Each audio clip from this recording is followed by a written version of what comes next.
Hello students, welcome to B pharmacy. Myself Rajumesh Mandal. तो चलिए start करते हैं। हम लोग स्टडी ऑफ माइक्रोस्कोप स्टार्ट करते हैं। ये HEP1 का हमारा प्रैक्टिकल नंबर 1 है, HEP1 का।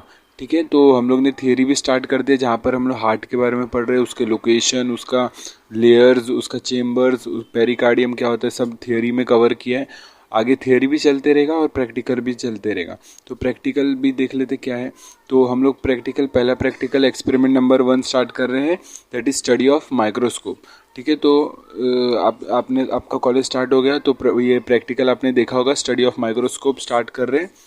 बाकी नहीं हुआ होगा तो अभी प्रैक्टिकल स्टार्ट हो जाएगा, जहाँ पर आपको माइक्रोस्कोप के द्वारा ये पढ़ाया जाएगा। माइक्रोस्कोप मतलब क्या रहेगा, उसका पार्ट्स क्या होते हैं, कौन सी चीज़ क्या काम की आती है, वो सब बताएंगे माइक्रोस्कोप में, कंपाउंड माइक्रोस्कोप में। तो ठीक है, तो आपके कॉलेज में प्रैक्टिकल हुआ है कि नहीं, कमेंट कर देना। बाकी ये कंपाउंड माइक्रोस्कोप मतलब इसके पार्ट्स क्या क्या होते हैं, किस काम के लिए आते हैं, यूज़ में आते हैं, वो सब हम लोग देखने वाले। तो आप पहले ये देख लो, जब कॉलेज में होगा तब वो भी देखोगे तो आपको और ज़्यादा क्लियर हो जाएगा कॉन्सेप्ट। ठीक है, तो स्टडी ऑफ कंपाउंड माइक्रोस्कोप। तो बैकग्राउंड देख लेते पहले क्या है बैकग्राउंड। तो कंपाउंड मतलब कंपाउंड माइक्रोस्कोप है किस, मतलब डेफिनेशन देख लेते, किस काम के आता है वो देख लेते हैं। तो compound microscope is an optical scientific equipment used to magnify and view smaller structures which cannot be seen with naked eyes by using two or more number of lenses।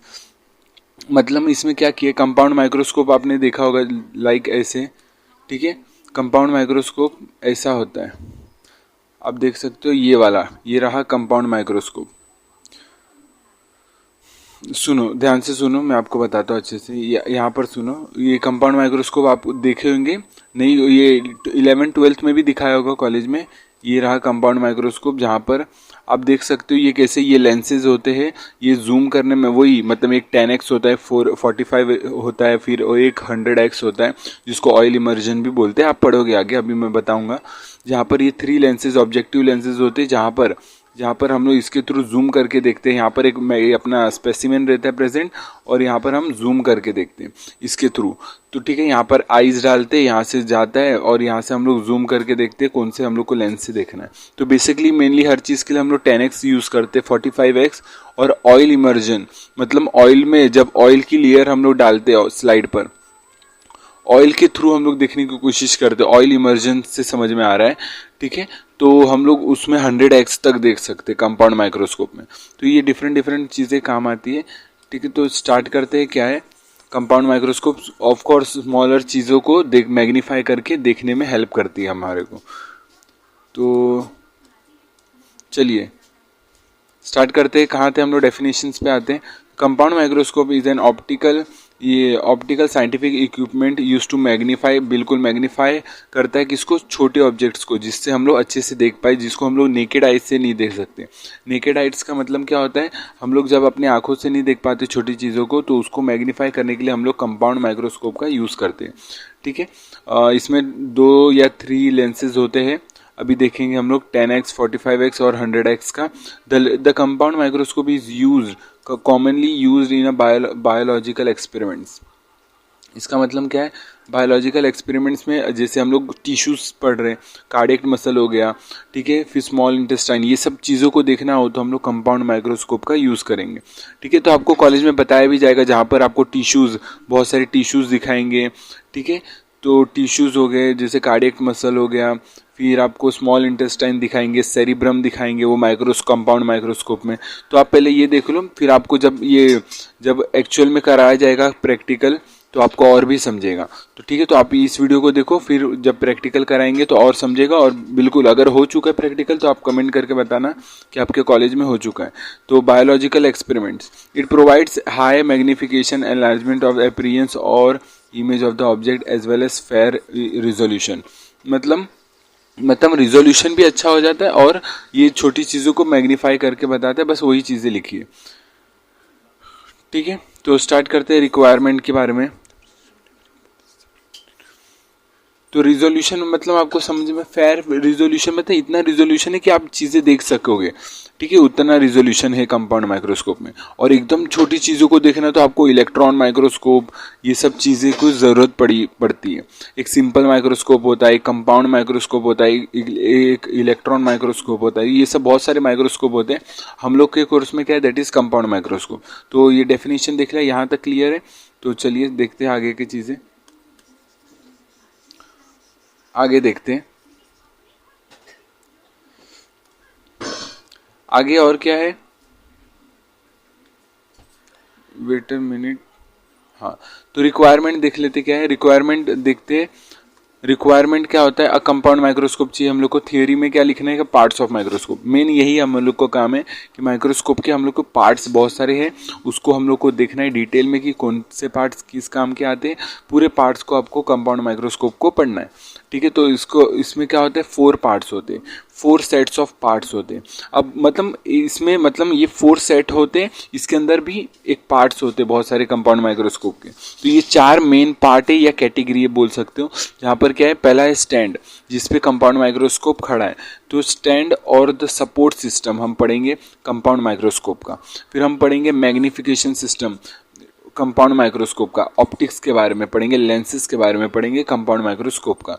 फिर मैकेनिकल एडजस्टमेंट सिस्टम कि हम लोग कैसे adjust करेंगे, knob देखेंगे बहुत सारे, ठीक है, फाइन एडजस्टमेंट नॉब, ये सब देखेंगे इसमें। फिर एक पढ़ेंगे ये इल्यूमिनेशन सिस्टम कि हम लोग देखेंगे कैसे। तो उस हिसाब से ये 4 सिस्टम है जिसके थ्रू हम लोग डिफरेंट पार्ट्स को पढ़ेंगे कंपाउंड माइक्रोस्कोप के। क्लियर है, यहाँ तक क्लियर है, 4 पार्ट्स होते हैं। चलिए आगे बढ़ते हैं, फटाफट आगे बढ़ते हैं। नेक्स्ट देखते हैं,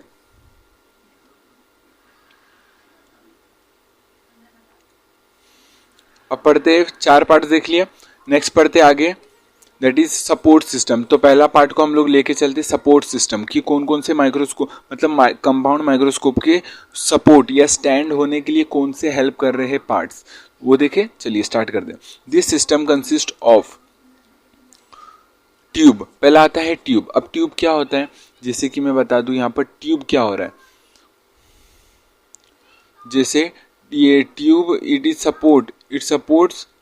support the objective and eyepiece. अभी नहीं देखा आपने ट्यूब, तो चलिए बताता हूँ, ऑब्जेक्टिव और आईपीस को सपोर्ट करके रखता है ट्यूब। देखो ये रहा बॉडी ट्यूब, ऑब्जेक्टिव और आईपीस को, आईपीस हो गया, नोज पीस हो गया, ये सबको क्या करता है, होल्ड करके रखता है। तो ये रहा ट्यूब, बॉडी ट्यूब बोल सकते हो आप। तो ये रहा बॉडी ट्यूब। आप देखोगे, आप जब प्रैक्टिकल भी करोगे एक्चुअल फिजिकली, तो आपको और भी समझेगा। तो आप पहले यहाँ समझ लो क्या है। ये रहा बॉडी ट्यूब, इसके ऊपर आई पीस रखा है, ठीक है, ये बॉडी ट्यूब है। यहाँ पर ऑब्जेक्टिव लेंस को ये होल्ड करके रखा है। फिर ये नोज पीस है, जिसके थ्रू आप इसको नोज पीस को जब पकड़ के घुमाओगे तो ऑब्जेक्टिव लेंस के ये, जैसे ये मान लो ये हमारा चल रहा है 10x, ये वाला क्या है हमारा, सुनो यहाँ पर एक्सप्लेन करता हूँ। ये आपका 10x है, ये आपका 45x है, ठीक है। और आपको चाहिए कि 10x से आप देख रहे हो, अच्छे से नहीं दिख रहा, आपको 45x से देखना है। तो 45x से देखने के लिए आपको रोटेट करना है। तो रोटेट कैसे करोगे, आपको नोज पीस को रोटेट करोगे तो आपके ऑब्जेक्टिव लेंस रोटेट हो जाएंगे। यहाँ तक क्लियर है, कोई डाउट। चलिए आगे बढ़ते हैं, नेक्स्ट देखते हैं। चलिए नेक्स्ट देखते क्या है। ट्यूब देख लिया, it is objective and eyepiece को, यहाँ तक समझ में आ गया। ट्यूब मतलब ट्यूब क्या है, बॉडी ट्यूब है, उसके ऊपर क्या हुआ है, उसके ऊपर प्रेजेंट है आई पीस। क्लियर है यहाँ तक, कोई डाउट अगर, चलिए वापस से बताता हूँ। ये रहा बॉडी ट्यूब, इसके ऊपर रखा आई पीस। आई पीस मूवेबल होता है, आप निकाल भी सकते हो, आपको टीचर बताएंगी जब फिजिकल करोगे तो आपको ये मतलब ये आप रिमूव भी कर सकते हो आई पीस। तो ये रिमूवेबल होता है। तो आई पीस किसके ऊपर होता है, बॉडी ट्यूब के अंदर होता है। चलिए आगे देखते हैं, आर्म और लिम्स। आर्म और लिम्स क्या होते हैं, आर्म और लिम्स क्या होते हैं, आर्म और लिम्स क्या होते हैं, that is it is curve metallic structure which is required to hold and move the microscope. अब ये आर्म और लिम्स क्या होते हैं, ये रहा, ये आपको ये वाला नहीं दिख रहा आपको, आर्म और हैंडल जिसको बोले, जिसको आपको पकड़ के आप कंपाउंड माइक्रोस्कोप को आप मूव कर सकते हो, यहाँ से वहाँ लेके जा सकते हो। तो इसको पकड़ना पड़ेगा आपको। ये कर्व स्ट्रक्चर होता है, मेटालिक होता है, ठीक है। तो आपको इसके थ्रू होल्ड करके आप दूसरी जगह लेके जा सकते हो कंपाउंड माइक्रोस्कोप को। यहाँ तक क्लियर है। आर्म लिम्स क्लियर हो गया, ट्यूब क्लियर हो गया। अब बात करते हैं थर्ड पॉइंट की, रिवॉल्विंग नोज पीस। अब रिवॉल्विंग नोज पीस क्या करता है, जैसे कि ये रहा रिवॉल्विंग नोज पीस।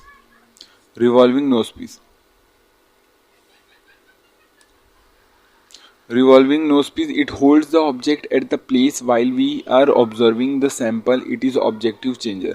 अब नोज पीस अभी मैंने बताया, जस्ट अभी बताया क्या होता है नोज पीस। इसके थ्रू आप नोज पीस को जब रोटेट करोगे, जब आप नोज पीस को रोटेट करोगे तो आपके ऑब्जेक्टिव लेंस चेंज होगी। जैसे यहाँ पर 10x है, आपको 45x चाहिए तो आपको नोज पीस को रोटेट करना पड़ेगा, लेंस चेंज हो जाएंगी।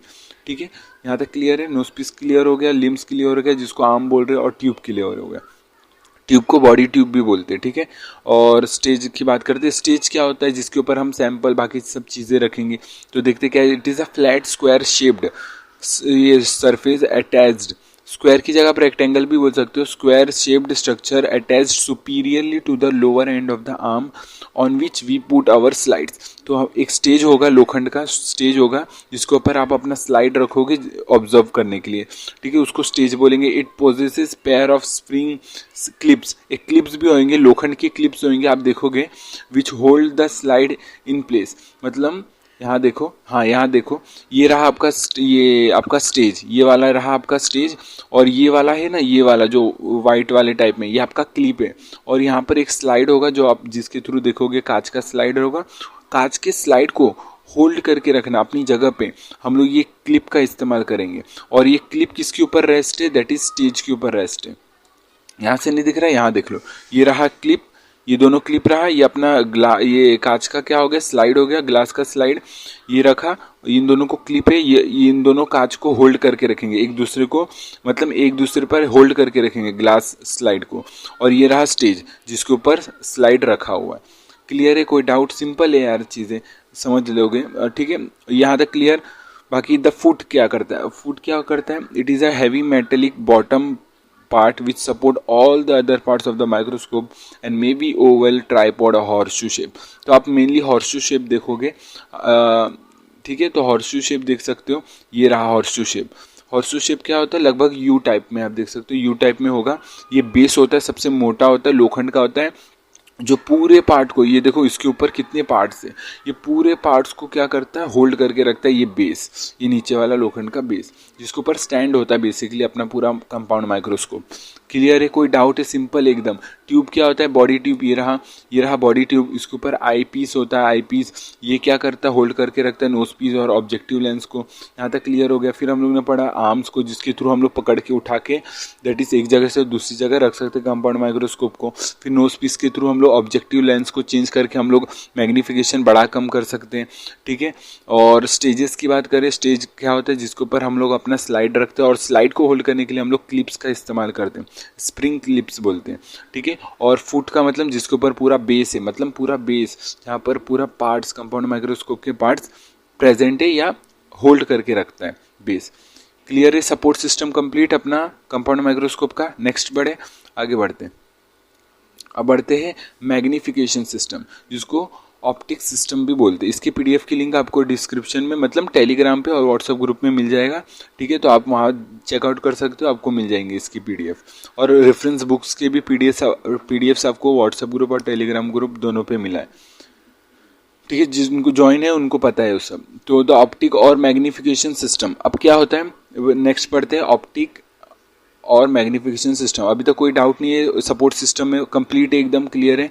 अब पढ़ते हैं ऑप्टिक और मैग्नीफिकेशन सिस्टम। इसमें करते क्या है, this consist of system of lenses. अब मैग्नीफिकेशन, ऑप्टिक्स का मतलब ही होता है क्या होता है, जिसमें हम लोग लेंस के बारे में पढ़ेंगे, लेंस क्या होते हैं, लेंसेज के बारे में। तो कंपाउंड माइक्रोस्कोप में 3 लेंसेज होते हैं जिसको ऑब्जेक्टिव लेंसेज बोलते हैं। ठीक है, इसमें 2 ग्रुप में डिवाइडेड है। कैसे लेंसेज 2 ग्रुप में डिवाइडेड है, कैसे, the first group of the lens present just above the preparation under examination. मतलब जिस लेंस के थ्रू आप देख रहे हो उसको बोलते हैं, वो अंडर एग्जामिनेशन है ना, आप उसके थ्रू देख रहे हो तो वो फर्स्ट ग्रुप कहलाएगा आपका। That is object is called objective. तो ऑब्जेक्टिव लेंस किसको बोलेंगे, दैट इज जिसके थ्रू आप देख रहे हो अपने स्पेसिमेन को, सैंपल को देख रहे हो, उसको बोलेंगे, उस वाले लेंस को बोलेंगे आपका ऑब्जेक्टिव लेंस। जैसे आप 10x पे देख रहे हो तो आपका 10x आपका ऑब्जेक्टिव लेंस हो गया। अगर आपने चेंज करके नोज पीस के थ्रू चेंज करके आपने 45x पे कर दिया तो वो आपका ऑब्जेक्टिव लेंस बन जाएगा। वैसे ही 100x होता है, 100x हाई पावर होता है, 45 मीडियम पावर होता है और 10x लो पावर होता है। मेनली हमारा लो पावर पे ही काम हो जाता है जो ये छोटी छोटी चीज़ों में, ठीक है। Along with the magnification numerical aperture N is also engrave on the objective, ठीक है। और the greater N A the greater is the resolution. तो मतलब अब वो जब आप रिजोल्यूशन और भी कैसे बढ़ाते हैं मैं बताऊंगा आगे, बाकी ये एक्स्ट्रा चीज़ें इतना ध्यान नहीं देना है आपको। मेन क्या रखना है कि आपको ऑब्जेक्टिव लेंस क्या होता है, आप ऑब्जेक्टिव लेंस क्या होता है जो जिसके थ्रू आप एग्जामिनेशन कर रहे हो उसको बोलते हैं ऑब्जेक्टिव लेंसेज। अब पढ़ते हैं आगे। The working distance of the objective is the working distance of an objective is the distance between the front lens of the objective and object slides. Working distance क्या होता है? Working distance of an objective is the distance between front lens of the objective and the object slide. अब देखो यहाँ पर क्या बोला है, वर्किंग डिस्टेंस क्या होता है। ये रहा, ये हमारा लेंस हो गया, लेंस का ये वाला पार्ट और स्लाइड का ये वाला पार्ट, इन दोनों के बीच में जो डिस्टेंस बोलते हैं इस वाले डिस्टेंस को हम बोलते हैं वर्किंग डिस्टेंस। क्लियर है? कोई डाउट? सिंपल है, आप पढ़ के भी समझ सकते हो यार, इतना सिंपल है, ठीक है। बाकी कंपाउंड माइक्रोस्कोप प्रैक्टिकल भी करवाएंगे, अगर हो चुका है कॉलेज में तो प्लीज़ बताना, और बाकी नहीं हुआ है तो प्लीज़ समझ के और देन जब पढ़ोगे तो आपको और क्लियर हो जाएगा, ठीक है। The greater the magnification of the objective smaller is the working distance. मतलब जितना आप मैग्निफिकेशन करोगे आपका वर्किंग डिस्टेंस छोटा होगा ऑफ कोर्स, ठीक है। तो जैसे 10x 45x 100x का वर्किंग डिस्टेंस आप देख सकते हो, यहाँ लिखा है। सिंपल सी बात है, आपको ये चीज़ें याद नहीं रखनी है नंबर वाले, ठीक है। ये एक्स्ट्रा नॉलेज के लिए दिया है, ठीक है। तो बात करते हैं the second group of the lenses is present where as the microscopist applies his eyes and is called eyepiece. अब आई पीस क्या है? जिसके थ्रू आप देखते हो, आई पीस के थ्रू हम लोग क्या करते हैं, ऑब्जेक्ट को देखने की कोशिश करते हैं। तो आई पीस और ऑक्यूलर, इसके थ्रू हम लोग ऑब्जेक्ट को देखने की कोशिश करते हैं। इट मे बी ये labelled with its magnification such as 5x और 10x। मतलब आई पीस क्या हो गया? सिंपल सी बात है, हाँ, आई पीस के जब आप देखोगे प्रैक्टिकल करोगे तो प्लीज़ आप वो आई कंपाउंड माइक्रोस्कोप के आई पीस पे देखना कि उस पर 5x और 10x लेबल्ड करके रहेगा, पहले से उस पर लिखा रहेगा आई पीस पे। जब आप आग डालोगे ना उधर तो पहले से लिखा रहेगा कि वो 5x का है कि 10x का। मैंने जो देखा था दैट इज़ 10x का था, मैंने जब पढ़ा था अपने टाइम में, ठीक है। तो दैट इज़ 10x का था वो। तो आप देखोगे आई पीस के ऊपर लिखा रहता है, लेबल्ड रहता है पहले से। तो वो आई पीस क्या हुआ, क्या काम करता है, जिसको लॉक्यूलर भी बोलते हैं, आई पीस काम करता है जिसके थ्रू हम देखते हैं स्पेसिमेन को। ये वाला दिखा दूँ तो ये वाला पार्ट है ना आई पीस, जिसके हम लोग इधर आँख रखते, आईज रखते अपना, और इसके थ्रू हम देखते हैं। तो ये रहा आई पीस, ठीक है। माउस कर्सर पे फोकस करो, समझते रहेगा आपको। यहाँ तक क्लियर है। अब बात करते हैं third, adjustment system. Adjustment system क्या? This system comprises of.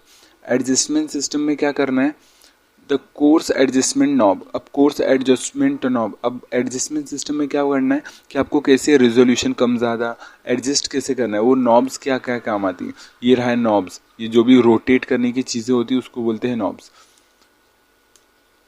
तो ये कोर्स एडजस्टमेंट नॉब क्या होता है? It is a large knob used to adjust the position of the body tube allowing us to quickly bring the sample into view. मतलब इसमें देखो, ये रहा अपना कोर्स एडजस्टमेंट नॉब। इसके थ्रू जब इसको रोटेट करेंगे तो बॉडी का ट्यूब ऊपर नीचे क्या करेगा, रोटेट करेगा। बॉडी का ट्यूब क्या करेगा, ऊपर नीचे ऐसा रोटेट करेगा। रोटेट इन द सेंस ऊपर नीचे आएगा, अप डाउन होगा। जैसे इसको रोटेट करोगे यहाँ से कोर्स एडजस्टमेंट ट्यूब को, ये ऊपर नीचे करेगा।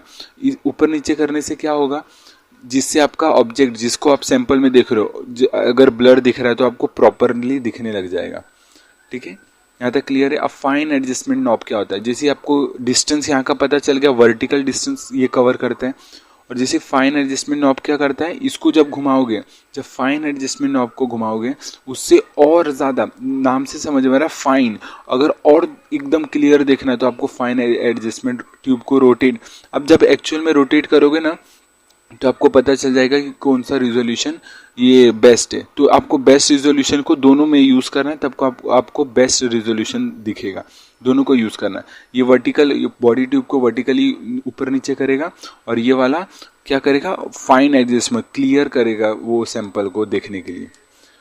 फाइन वाला समझा, कोर्स समझा। अब बात करते हैं condenser adjustment knob. It is a substage adjustment knob used to move the condenser up and down to increase the illumination to reduce the illumination। मतलब कंडेंसर ये रहा, आपको ये कंडेंसर दिखेगा, इसके नीचे होता है। इसमें क्या करता है, यही लाइट को कवर, क्या करता है ये देखो यहाँ पर बताता हूँ। इट इज़ अ सब स्टेज, मतलब स्टेज के नीचे वाला एक नॉब है, use to move condenser up and down to increase the illumination, मतलब देखने की कम ज़्यादा करने के लिए, देखने को कम ज़्यादा करने के लिए ये कंडेंसर का इस्तेमाल करते हैं। ठीक है, ये भी कंट्रोल करता है देखने में। अब जब यूज़ करोगे पता चल जाएगा कि कंडेंसर भी देखने में काम कम ज़्यादा करता है, ये इल्यूमिनेशन कम ज़्यादा करता है। मतलब ये भी, ये अगर ऊपर नीचे करोगे रोटेट करके, यहाँ पर लिखा है to move condenser up and down, ये ऊपर नीचे करता है। ये वाला कंडेंसर ना ऊपर नीचे करेगा, तो जिससे आपको देखने में, मतलब ये क्या करता है, इंक्रीज भी करता है डिक्रीज भी करता है इल्यूमिनेशन देखने की चीज़ें। ठीक है, तो क्लियर है, लाइट को अप एंड डाउन करता है कंडेंसर, समझा। अब बात करते हैं आइरिस डायफ्राम लेवल। आइरिस क्या होता है, आइरिस जिसको डायफ्राम लेवल, अभी ये क्या करेगा, जैसे आइरिस ये रहा कंडेंसर के नीचे, यहाँ पर आइरिस नहीं दिखेगा आपको, यहाँ पर आइरिस दिखेगा। ये रहा कंडेंसर आपका जो ऊपर नीचे करेगा, जिसकी इल्यूमिनेशन इंक्रीज डिक्रीज होती है। अब बात करते हैं आइरिस। आइरिस इसी के नीचे होता है, कंडेंसर के नीचे ही आइरिस होता है। इसके थ्रू क्या होता है, आइरिस के थ्रू क्या होता है, आइरिस डायफ्राम, आइरिस से आपको लाइट कंट्रोल होता है। जैसे डायफ्राम में क्या होगा, ये नाम रखा है डायफ्राम, डायफ्राम क्या करेगा, अमाउंट ऑफ लाइट को कवर करेगा। अमाउंट ऑफ लाइट, कितने लाइट आना चाहिए वो, मतलब डायफ्राम एक्चुअल में करेगा क्या, सुनो। अब कंडेंसर और डायफ्राम में आपको कंफ्यूजन हो सकता है, मैं आपको क्लियर कट करता हूँ।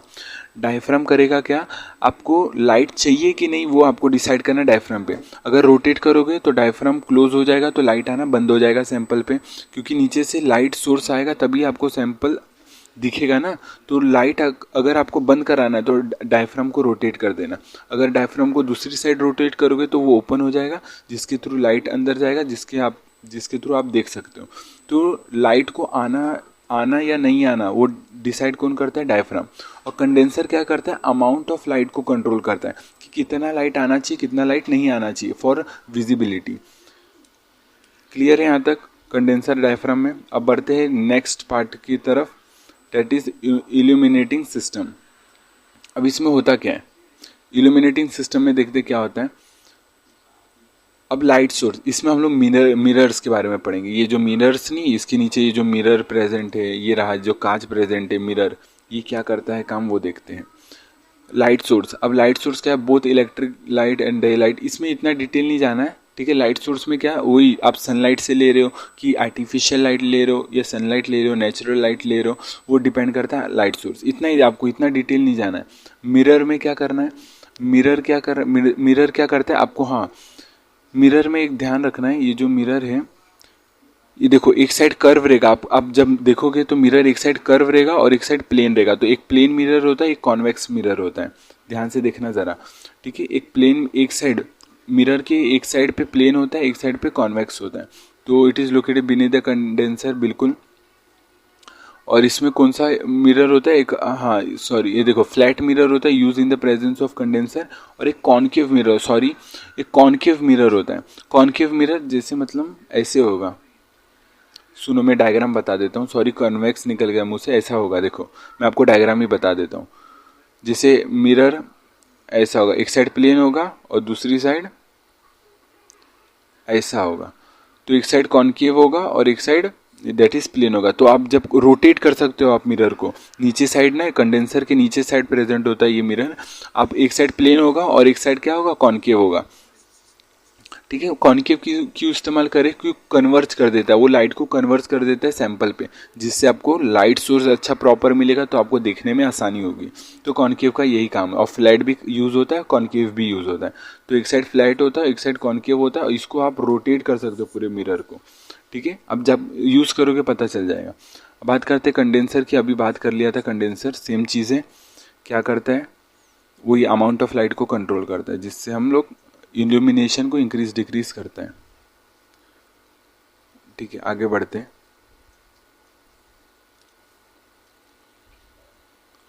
ठीक है, ये रहा डायग्राम, आप देख सकते हो।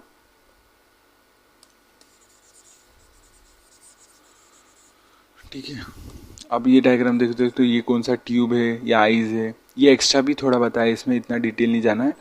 ये अब सिंपल ही रहेगा आपके कॉलेज में। देख सकते हो कंडेंसर होता है, डायफ्राम होता है, कैसे लेंस होता है ये। ठीक है, ये ज़्यादा हाई वाला है, आपको कॉलेज में देखोगे तो सेम टाइप का रहता है। ठीक है, तो इस वीडियो का एंड रखते हैं। बाकी वीडियो समझ रहा है कि नहीं कमेंट कर देना। तब तक के लिए टेक केयर। जय हिंद, जय भारत, बाय। मिलते हैं नेक्स्ट वीडियो में।